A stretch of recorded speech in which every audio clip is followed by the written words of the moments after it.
Hi, my name is Rose Miles and I'm a youth and schools worker in East Devon, and I'm going to be talking to you about how to have a group discussion in a youth or children's group. Now, it's going to vary whether this stuff is relevant for youth or children's work. You kind of need to decide for yourselves what you're going to take from the different bits. But I come from a youth setting, but I will do my best to make it relevant for children's work too. So we're going to quickly just think about 4 areas that we need to think about when we are wanting to have a group discussion in one of our groups. Number 1, we want to think about what is our aim of that discussion. Number 2, we want to think about what questions do we want to ask. Number 3, we want to be thinking about how are we going to ask those questions in order to draw people in. And number 4, how do we stay on track? So the first thing we need to think about is, what is our aim? Now, when I think about this, I kind of think there are 2 different kinds of discussion you'll be having, and most discussions will fit into one or the other.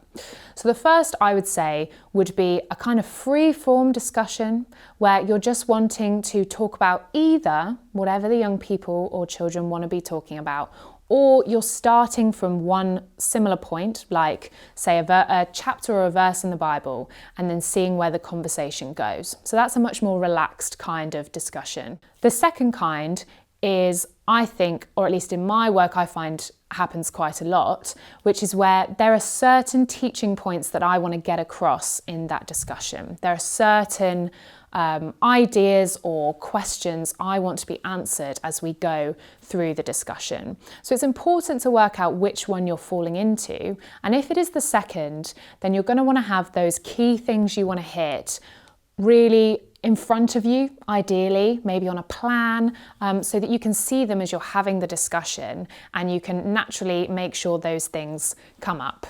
So now that you know where your discussion's going, what your aim is, we're going to think about what kinds of questions we're going to be wanting to ask.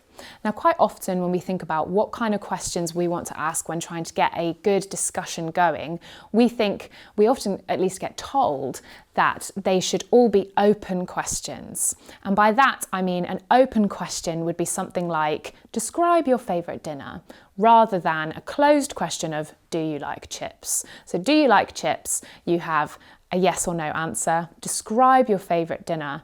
There's a whole host of different things you can say. And I would say that while our open questions are really, really important, actually there is value in closed questions as well. So I would say when you're beginning your discussion, it's actually not a bad thing to have a couple of closed questions in there. So say you've been reading through a Bible passage and there's a question of which of the disciples was in the wrong in this situation, for example. That is a question that every child or young person there can have an opinion on. They can share that. What we've got to keep in mind is, at least in my experience, often when I have my children and young people with me, it's after a long day of school, because my groups are in the evenings, and so they've been processing information all day long and been asked to think about big ideas. Often their brains are pretty tired by the time I get them. And so warming them up again with giving them some confidence in being able to answer a closed question before we then open it up to a bigger question. So we start with maybe a closed question of, which disciple do you think was in the wrong? And then bring it to a wider question of, what might you have done differently? Then you're able to talk about different things and the conversation can carry on. So absolutely, let's go with open questions as much as we can, but maybe start with a few closed questions. So how do we ask these questions? I would say it's really good to vary it. The example I used there of actually starting with smaller questions to help young people and children to feel like they're getting it right, because we've all been in that situation, haven't we? Like I do all the time at training sessions or whatever. You don't want to be the first person to say something because you don't want to be that person who's being too loud or whatever. And so having little questions and possibly doing something like a round robin where everybody answers, it means that everybody uses their voice, everybody shares something, and so they can feel more confident to then share the bigger ideas with the bigger questions.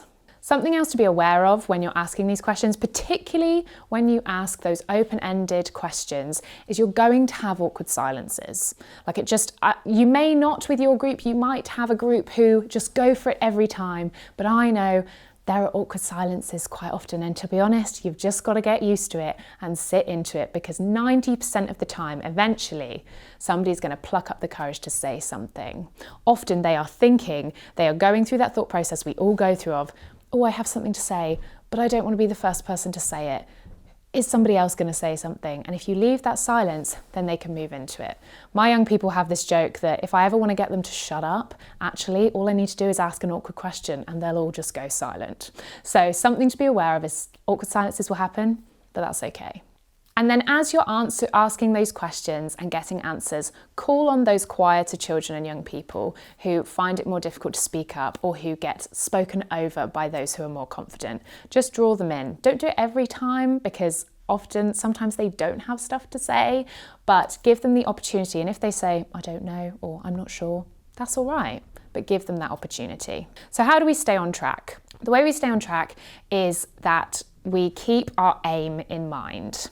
So if we're in one of those free-form kind of discussions like I talked about before, then absolutely you can just let it go and go with the conversation of where it's going to go.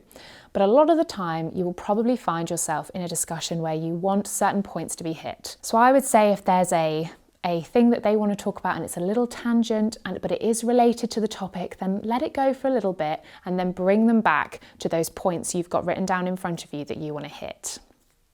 One thing to keep in mind is if you're finding that when you're trying to have focused discussion, you have children and young people who are wanting to talk about random things like this thing their teacher said or who's dating who or whatever, then actually scheduling time into your group where those kind of conversations can happen is a really valuable thing to do outside of focused discussion, because it means they know that they're going to have your time, they're going to have your attention to talk about those things they really want to talk about, and so they can focus on these things first. So the important things to keep in mind when we're having discussions are thinking about what our aim is and keeping it in front of us, working out what questions we want to ask, thinking about how we ask those questions, how we draw everybody in, and then how we keep it focused. Discussions are really, really valuable ways of engaging young people. Keep your aim in mind and go for it.